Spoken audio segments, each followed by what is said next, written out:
बिस्मिल्लाहिर्रहमानिर्रहीम। इस्लामी तारीख़ में एक नाम ऐसा भी है जो ग़ुलामी की ज़ंजीरों से उठकर सल्तनतों का फ़ातेह बन गया, और वो नाम है सुल्तान रुकनुद्दीन बायबर्स, जो एक तुर्क ग़ुलाम था जो किस्मत के तीरों और ज़माने के तूफ़ानों से लड़ता हुआ सलीबियों और मंगोलों के लिए क़यामत बनकर उभरा। वही बायबर्स जिसने मार्का ऐन अल जालूत में मंगोलों के नाकाबिले शिकस्त गुरूर को खाक में मिला दिया और सलीबी किलों को एक एक करके इस्लामी परचम के साए में ले आया। ये वो हुक्मरान था जिसने ममलूक सल्तनत को उरूज की इंतहा तक पहुँचा दिया, काहिरा को ताकत का मरकज़ बनाया और अपने अदल व हिकमत से दुश्मन के दिलों में खौफ बिठा दिया। आज की वीडियो तारीख़ के उस दौर की है जहां रुकनुद्दीन बायबर्स की तलवार बिजली की तरह गरजती थी, जहां ईमान की हिरारत ने मैदान जंग को हिला कर रख दिया था और जहां एक गुलाम ने दुनिया की तारीख़ को बदल कर रख दिया था। दोस्तों, ये है सुल्तान रुकनुद्दीन बायबर्स की तारीख़, जो एक हीरो था, एक मुहाफिज था और एक फातेह की तारीख़ जो हमेशा दुनिया में याद रखी जाएगी।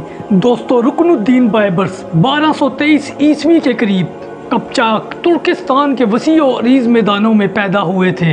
वो बचपन ही से गैर मामूली जिस्मानी ताकत और जहानत के मालिक थे। इनकी आंखों में एक अजीब रोशनी थी, मगर किस्मत ने उनके लिए एक कड़ी आजमाइश लिख रखी थी। मंगोलों का सैलाब जब इनके इलाके के मैदानों पर टूटा, बायबर्स इस वक्त कमसुन लड़का था। गांव के गांव जला दिए गए, घरों को उजाड़ दिया गया और इस छोटे कमसुन बच्चे जिसका नाम बायबर्स था, इसको हज़ारों कैदियों के साथ गिरफ्तार कर लिया गया। अब ये बच्चा जो अभी कमसुन था, ख़ानदान बिछड़ गया, अजीज़ो अकारिब मंगोल तलवारों की नज़र हो गए। फिर इन कैदियों को हज़ारों मील दूर ग़ुलामों की मंडियों में भेज दिया गया, जहां एक इंसान की कीमत सोने या चांदी के सिर्फ चंद सिक्कों से ज़्यादा ना थी। जब इस बच्चे बायबर्स को हल्ब में ग़ुलामों की मंडी में लाया गया, दोस्तों, इस बच्चे का कद लंबा था, जिस्म मजबूत था, चेहरा सख्त और आंखों में ऐसी अज़म की चमक जो इन्हें बाकी ग़ुलामों से मुनफरिद बनाती थी। फिर एक ताजर ने इन्हें ख़रीदा और मिस्र ले आया, जहां ममलूक फ़ौज के एक कमांडर ने इन्हें अपने ज़ेरे तरबियत ले लिया था। दोस्तों, मिस्र में इस दौर की ममलूक सल्तनत अपनी ताकत की बुनियाद इन्हीं ग़ुलाम सिपाहियों पर रखती थी। इन ग़ुलामों को बचपन से ही सख्त अस्करी तरबियत दी जाती ताकि वो शाही फ़ौज के सबसे वफ़ादार और बहादुर सिपाही बन सकें। अब इस बच्चे बायबर्स ने घुड़सवारी, तीरों की बारिश में तलवार चलाना, नेज़ाबाजी, तीरंदाजी और जंगी चालों में मुकम्मल महारत हासिल कर ली थी। ये बच्चा हर मश्क में दूसरों से आगे निकल जाता था। इसके साथ ही इनकी बर्क रफ्तारी, गैर मामूली ताकत और नडर मिजाज की वजह से इन्हें शेर मैदान कहने लगे। लेकिन बायबर्स सिर्फ एक सिपाही नहीं था, वो एक फितरी लीडर था। मैदान जंग में वो अपने साथियों का हौसला बढ़ाता, मंसूबाबंदी करता और दुश्मन को चालाकियों से घेर लेने की सलाहियत रखता था। दोस्तों, बायबर्स का पहला बड़ा इम्तिहान 1250 ईस्वी में आया, जब फ्रांस का बादशाह लुइस नहुम सलीबी लश्कर के साथ मिस्र पर हमला आवर हुआ। ये जंग तारीख़ में मार्का अल मंसूरा के नाम से याद की जाती है। दोस्तों, जब सलीबी फ़ौज ने दरियाए नील अबूर करके शहर अल मंसूरा में दाखिल हुई, मगर इस वक्त बायबर्स ने अपनी जहानत से इन्हें शहर की तंग गलियों में उलझा दिया और फिर ममलूक फ़ौज ने चारों तरफ से हमला किया। सलीबी लश्कर को इबरतनाक शिकस्त दी गई। यूँ फ्रांसीसी बादशाह ममलूक सल्तनत का कैदी बन गया और बायबर्स का नाम अब पूरे ममलूक लश्कर में गूंजने लगा था। दोस्तों, यही वो लम्हा था जब बायबर्स एक आम गुलाम सिपाही से एक अजीम कमांडर में बदलने वाला था। दोस्तों, जब 1258 ईस्वी में मंगोलों ने बगदाद को तबाह कर दिया, खलीफा को कत्ल कर दिया और इस्लामी दुनिया खौफ व दहशत में डूब गई, मंगोल फौजियों की नज़रें अब शाम और मिस्र पर थी। 1260 ईस्वी में ममलूक सुल्तान सईद ने बायबर्स को अपनी फ़ौज का सिपा सालार बनाया। फ़लस्तीन के इलाके ऐन अल जालूत में दोनों लश्कर आमने सामने आए। बायबर्स ने जंगी हिकमत अमली के तहत ममलूक फ़ौज को पीछे हटने का ड्रामा करवाया, जिसको देखकर मंगोल लश्कर इनके पीछे दौड़ पड़े और ऐन इसी वक्त बायबर्स के हुक्म पर ममलूक फ़ौज ने पलट कर हमला किया और मंगोल फ़ौज का गुरूर खाक में मिल गया। और ये वो पहला मौका था दुनिया जिन मंगोलों को नाकाबिले शिकस्त कहती थी, आज वो शिकस्त खा चुके थे बाइबर्स के हाथों। ये फतह बाइबर्स के लिए सिर्फ एक अस्करी कामयाबी नहीं थी, बल्कि इस्लामी दुनिया में इनके लिए एक निजात दहिंदा का मुकाम बन गई थी। दोस्तों, जब ऐनुल जालूत की फतह के बाद बाइबर्स की मकबूलियत इतनी बढ़ गई कि 1260 ईस्वी में सुल्तान सईद कत्ल हो गए और बाइबर्स ममलूक सल्तनत के तख्त पर बैठ गए। एक गुलाम जो कभी गुलामों की मंडी में बिकने के लिए खड़ा था, अब कायरा के शानदार महल में पूरी सल्तनत की कुमान कर रहा था। दोस्तों, बाइबर्स के दौरे हुकूमत में ममलूक सल्तनत ना सिर्फ सलीबियों और मंगोलों से महफूज रही, बल्कि उन्होंने इस्लामी दुनिया को एक अस्करी और सकाफती मरकज़ में बदल दिया था। दोस्तों, ये तो सिर्फ आगाज़ था, क्योंकि असल तारीख तो अब शुरू होने वाली है, जब एक सुल्तान अपनी तलवार और तदबीर से दुश्मन को घुटने टेकने पर मजबूर करेगा। दोस्तों, 1260 का साल था।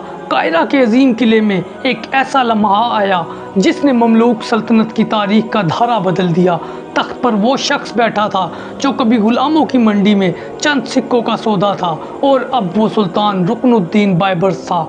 इसकी आंखों में सिर्फ इक़्तिदार का गुरूर नहीं था, बल्कि एक ऐसी जिम्मेदारी की चमक थी जो एक पूरी उम्मत की तकदीर बदलने वाली थी। दोस्तों, सुल्तान रुकनुद्दीन बाइबर्स जानता था कि इसका सबसे पहला फ़र्ज़ सल्तनत को हर तरफ से घेरे हुए दुश्मनों से बचाना है। एक तरफ सलीबी साहिलों पर अपनी कमर कस बैठे थे, और दूसरी तरफ मंगोल शाम की सरहदों पर एक यलगार की तैयारी कर रहे थे। लेकिन अब सुल्तान रुकनुद्दीन बाइबर्स वो नहीं था जो वक्त गुजरने का इंतज़ार करता, वो वही था जो दुश्मन के घर तक पहुंचकर दरवाज़ा तोड़ देता था। दोस्तों, सुल्तान ने सबसे पहले अपना रुख शाम और फ़लस्तीन के उन साहिली शहरों की तरफ किया जो अभी तक सलीबियों के कब्ज़े में थे। इन शहरों में अक्का, अंताकिया और कस्सारिया सबसे अहम थे, क्योंकि ये सलीबी फ़ौज के लिए सप्लाई लाइन का किरदार अदा करते थे। दोस्तों, जब सुल्तान रुकनुद्दीन बाइबर्स तख्त पर बैठे तो इनकी नज़रें सल्तनत के नक्शे पर थी, और नक्शे में वो मुकामात सुर्ख धब्बों की तरह नुमाया थे जिनमें वो सलीबी किले और बंदरगाहें जो अभी तक इस्लामी सरजमीन पर एक नासूर की तरह मौजूद थी। ये किले सिर्फ पत्थर की दीवारें नहीं थी, बल्कि सलीबी ताकत के गढ़ और सप्लाई लाइन के मराकज़ और मुस्तकबिल की जंगों के अड्डे थे। सुल्तान रुकनुद्दीन बाइबर्स जानते थे कि अगर इन किलों को जड़ से ना उखाड़ फेंका गया तो दुश्मन बार बार वापस आएगा। दोस्तों, सुल्तान ने सबसे पहले अंताकिया, जो शाम के शुमाल में एक अजीम उल शान शहर था, सलीबी जंगों के आगाज़ से ही एक अहम मरकज़ रहा था, और यहाँ का हाकिम बोहीमंड सिक्स ना सिर्फ अस्करी लिहाज से मजबूत था, बल्कि मंगोलों के साथ इसके करीबी ताल्लुकात भी थे। दोस्तों, सुल्तान रुकनुद्दीन बाइबर्स के लिए ये महज एक शहर नहीं, बल्कि एक ऐसा किला था जो सलीबी और मंगोलों का गठजोड़ की अलामत बन चुका था। दोस्तों, 1268 ईस्वी में सुल्तान ने फैसला किया कि अब अंताकिया की बारी है। उन्होंने अपनी फ़ौज को काहिरा से हरकत दी और शाम के रास्ते शिमाल की तरफ बढ़ना शुरू किया। सुल्तान बाइबर्स का लश्कर एक मुनज़्ज़म तूफ़ान की तरह आगे बढ़ा, जिसमें घुड़सवार, पैदल फ़ौज, मंजीके, तीर अंदाज और सप्लाई के कारवान थे। और इसके साथ ही सुल्तान रुकनुद्दीन बाइबर्स ने रास्ते में छोटे छोटे सलीबी चौकियों पर हमले करके इन्हें तबाह कर दिया, ताकि कोई पैगाम अंताकिया तक ना पहुंच सके। ये सुल्तान की हिकमत अमली थी जो कामयाब हुई। दोस्तों, जब सुल्तान अंताकिया के करीब पहुंचे तो शहर की फसीलें आसमान को छूती महसूस हो रही थी। किले की दीवारें मजबूत पत्थरों से बनी थी, बुर्जों पर सलीबी परचम लहरा रहे थे, और शहर के दरवाजे भारी लोहे के थे। लेकिन दोस्तों, सुल्तान रुकनुद्दीन बाइबर्स के लिए ये सब रुकावटें महज एक चैलेंज थी। बाइबर्स ने शहर को चारों तरफ से घेर लिया। एक तरफ मंजीकों की घन गरज, दूसरी तरफ तीरंदाजों की बारिश। सलीबी सिपाही दीवारों पर खड़े हर वार का जवाब देने की कोशिश कर रहे थे, लेकिन सुल्तान रुकनुद्दीन ने जंग को सिर्फ ताकत का मुकाबला नहीं बनाया, उन्होंने हिकमत अमली भी इस्तेमाल की। उन्होंने रात के वक्त किले के एक हिस्से पर छोटा हमला करवाया। सुल्तान ने ऐसी चाल चली ताकि दुश्मन इस तरफ अपनी फ़ौज मरकूज कर दे, और फिर सुबह के वक्त सुल्तान रुकनुद्दीन बाइबर्स ने असल हमला किले के कमज़ोर हिस्से पर कर दिया। दोस्तों, चंद दिनों की मुसलसल हमलों हमलों के बाद शहर की एक फसील गिर गई और ममलूक सिपाही शेर की तरह शहर के अंदर घुसे। गलियों में तलवारों की झनकार गूंज उठी। बाइबर्स ने हुक्म दिया औरतों, बच्चों और आम शहरियों को नुकसान ना पहुंचाया जाए, लेकिन सलीबी सिपा को मुकम्मल तौर पर ख़त्म कर दिया जाए। ये शहर दोबारा दुश्मन के हाथ में ना जाए। दोस्तों, अंताकिया की फतह ने पूरे खित्ते में एक ज़लज़ला बर्पा कर दिया। दोस्तों, ये इस वक्त सलीबियों का सबसे मजबूत किला था और इसके गिरने के बाद इनकी शमाली ताकत हमेशा के लिए ख़त्म हो गई। दोस्तों, अंताकिया की फतह के बाद सुल्तान रुकनुद्दीन बाइबर्स ने अपनी नज़रें साहिली बंदरगाह कस्सारिया पर डाली। ये शहर बहराए रूम के किनारे वाक़िया था। सलीबियों के लिए एक अहम बहरी अड्डा था, जहाँ पर यूरोप से आने वाले जहाज़ फौज असला लेकर उतरते थे। और सुल्तान रुकनुद्दीन बाइबर्स जानते थे कि जब तक ये बंदरगाह सलीबियों के हाथ है, दुश्मन का पूरे यूरोप से राब्ता कायम रहेगा। तब सुल्तान ने एक तेज़ रफ्तार मुहिम का फैसला किया। जब लश्कर समंदर के किनारे पहुंचा तो सुल्तान ने शहर को खुश्की और समंदर दोनों तरफ से घेर लिया। दोस्तों, कस्सारिया की दीवारें बुलंद और मजबूत थी, लेकिन बाइबर्स ने एक नई हिकमत अमली इस्तेमाल की। उन्होंने अपने समंदरी बेड़े को हुक्म दिया कि वो बंदरगाह के अंदर दाखिल होने वाले हर जहाज़ को रोक दे, जबकि खुश्की से मंजीकों और पत्थरों की बारिश जारी रखी गई। चंद दिनों में शहर में खुराक और पानी की शदीद कमी हो गई। सलीबी कमांडर ने शहर बचाने के लिए रात अचानक हमला करने की कोशिश की, लेकिन बाइबर्स ने पहले ही घात लगा रखी थी। जैसे ही सलीबी सिपाही शहर से बाहर निकले, ममलूक फौज ने चारों तरफ से इनको घेर लिया। लड़ाई मुख्तसर मगर खून रेस थी और कस्सारिया अब ममलूक सल्तनत का हिस्सा बन गया। इस फतह के बाद बहरे रूम का एक अहम दरवाज़ा बाइबर्स के कंट्रोल में आ गया और सलीबियों के लिए समुद्री सप्लाई तकरीबन नामुमकिन हो चुकी थी। दोस्तों, कस्सारिया के बाद सुल्तान रुकनुद्दीन बाइबर्स ने अपनी फौज का रुख याफा की तरफ किया। दोस्तों, ये शहर सलीबी मुहिमात का दिल समझा जाता था, क्योंकि यहाँ से वो न सिर्फ फौजी मुहिमात चलाते बल्कि करीबी इलाकों पर दबाव भी डालते थे। याफा का किला समंदर के किनारे एक चट्टान पर था। दीवारों के नीचे मौजें टकराती थी और बुर्जों से सलीबी परचम लहराते थे। लेकिन सुल्तान रुकनुद्दीन बाइबर्स जानते थे कि अगर याफा गिर गया तो सलीबी दिल टूट जाएगा। उन्होंने मुहासरा शुरू किया, मगर इस बार हिकमत अमली थोड़ी मुख्तलिफ थी। बाइबर्स ने पहले किले के करीब मौजूद तमाम खेत जला दिए और पानी के ज़खायर पर कब्जा कर लिया, ताकि शहर के अंदर कहत की कैफियत पैदा हो जाए। साथ ही साथ मंजीकों से किले पर हमले जारी रखे गए। याफा के मुहाफ़िज़ों ने बहादुरी से मुकाबला किया, लेकिन जैसे जैसे खुराक कम होती गई और किले की दीवारों में दरारें पड़ने लगी, इनका हौसला टूटने लगा।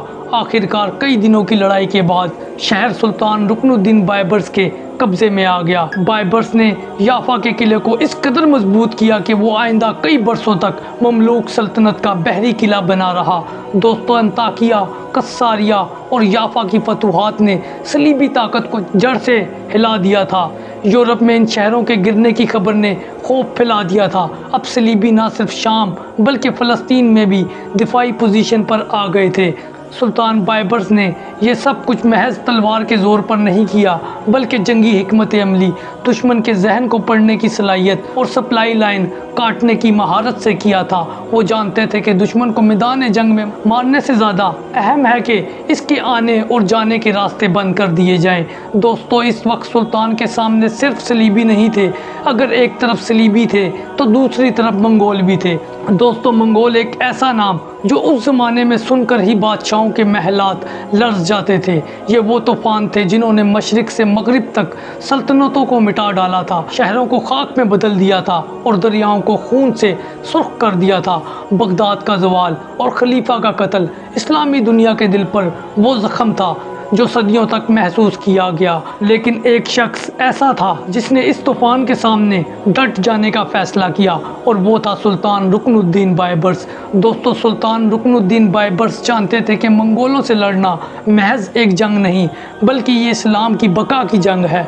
उन्होंने अपनी सल्तनत की सरहदों पर मजबूत किले तामीर करवाए, फ़ौज को जदीद जंगी चालों की तरबियत दी और जासूसी के नेटवर्क को इतना मजबूत बनाया कि दुश्मन की हर हरकत कायरा तक पहुंचती थी। दोस्तों, 1260 ईस्वी के मार्का ऐन अल जालूत में सुल्तान रुकनुद्दीन बाइबर्स ने न सिर्फ मंगोल लश्कर को शिकस्त दी, बल्कि इनके नाकाबिल शिकस्त होने का गुरूर भी तोड़ दिया था, जिसका जिक्र वीडियो के शुरू में हुआ था। दोस्तों मगर ये फतह उनके लिए इख्तिताम नहीं थी, बल्कि अज़म की एक नई शुरुआत थी। उन्होंने मंगोलों के ज़ेर कब्ज़ा इलाकों पर छापे मारे, शाम और इराक़ के रास्तों को महफूज बनाया और अतहादियों को मंगोलों के असर से आज़ाद कराया। बाइबर्स का ये यकीन था कि अगर मंगोलों को सरहद से दूर ना रखा गया तो वो दोबारा एक और तूफ़ान की सूरत में लौट आएंगे। इसीलिए उन्होंने अपनी बकिया ज़िंदगी इसी तैयारी में गुजार दी कि कोई दुश्मन दोबारा इस्लामी सरजमीन पर कदम ना रख सके। उनके अज़म, बसीरत और बेखौफ क़यादत ने मंगोलों के बढ़ते कदम रोक दिए और इस्लामी दुनिया को एक नई सांस लेने का मौका मिला। दोस्तों सुल्तान रुकनुद्दीन बाइबर्स तारीख़ में सिर्फ एक फ़ाते नहीं बल्कि एक ढाल बनकर अमर हो गए। दोस्तों सुल्तान रुकनुद्दीन बाइबर्स सिर्फ एक फ़ाते जर्नेल नहीं था बल्कि एक ज़ेरक सियासतदान भी था। और एक अहम काम जो सुल्तान रुकनुद्दीन बाइबर्स ने किया, जब बगदाद में खिलाफत अब्बासिया के ख़ात्मे के बाद इस्लामी दुनिया एक मरकज़ी क़यादत से महरूम हो गई थी, सुल्तान बाइबर्स ने इस खला को पुर करने के लिए अब्बासी ख़ानदान के एक फ़र्द को काहिरा में खलीफा मुकर्रर किया ताकि ममलूक सल्तनत को मजहबी और सियासी जवाज़ हासिल हो। ये कदम न सिर्फ आवाम के लिए हौसला अफजा था बल्कि दुश्मनों के लिए एक पैगाम भी कि खिलाफत अभी ज़िंदा है। इस सब के साथ साथ दोस्तों अगर सुल्तान रुकनुद्दीन बाइबर्स के अदल व इंसाफ का जिक्र ना किया जाए तो ये एक ख़यानत होगी तारीख़ के साथ। दोस्तों सुल्तान रुकनुद्दीन बाइबर्स की हुक्मरानी सिर्फ तलवार के ज़ोर पर नहीं चलती थी, इसका अदल इतना मशहूर था कि लोग दूर दराज से अपने मुकदमात इसके दरबार में लाते थे। वो आम आदमी और अमीर में फ़र्क नहीं करता था। रवायत है कि एक बार एक गरीब शख्स ने शिकायत की कि एक अमीर ज़मींदार ने इसकी ज़मीन छीन ली। बाइबर्स ने फ़ौरन तहकीक का हुक्म दिया और जब जुर्म साबित हुआ तो ज़मीन वापस दिला दी और ज़मींदार को सज़ा दी।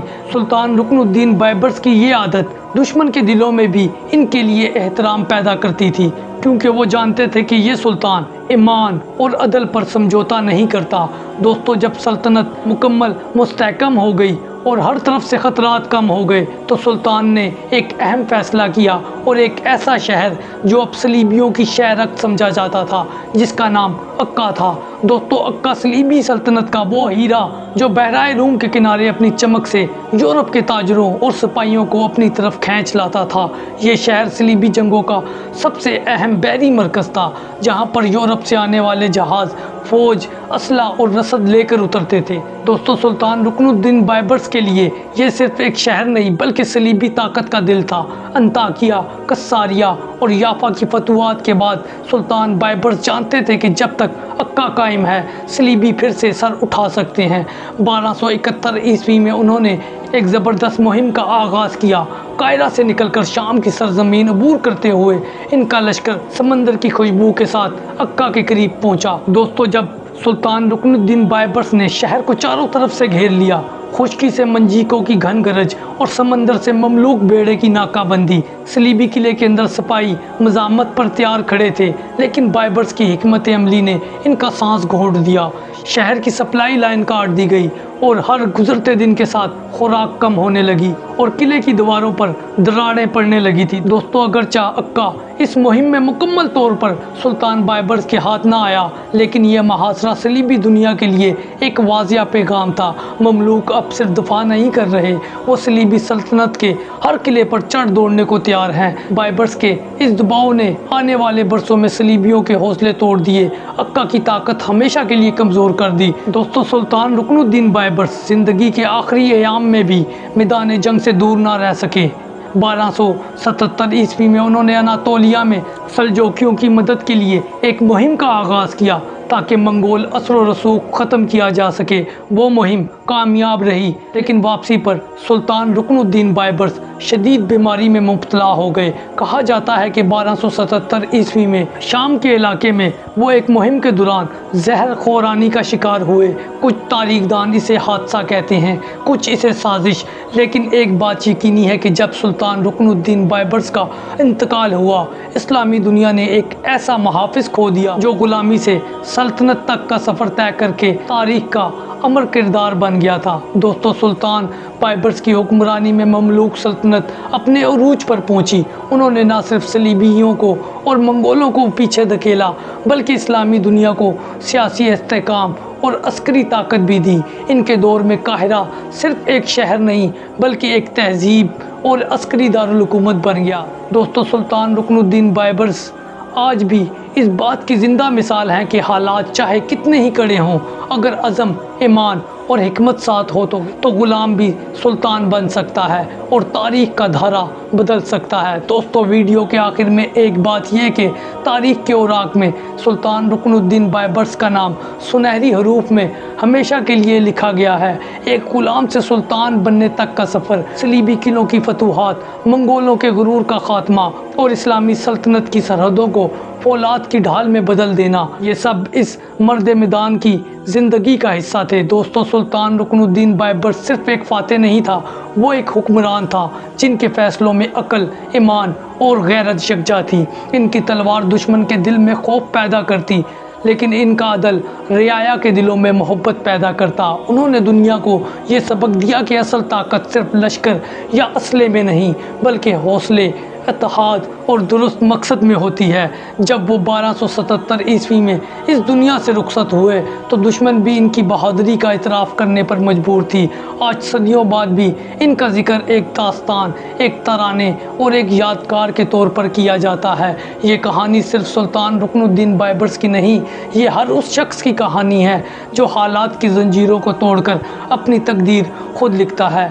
और शायद इसीलिए जब तारीख़ बहादुरों की फहरिस्त बनाती है तो सुल्तान रुकनुद्दीन बायबर्स का नाम सबसे आगे लिखा जाता है। तो दोस्तों, ये थी सुल्तान रुकनुद्दीन बायबर्स की तारीख़। अगर आपको ये वीडियो पसंद आई तो इसे अपने दोस्तों के साथ शेयर कीजिए और कमेंट में हमें अपनी फ़ीडबैक ज़रूर दीजिए। जज़ाकुमुल्लाहु खैरा। अस्सलामु अलैकुम।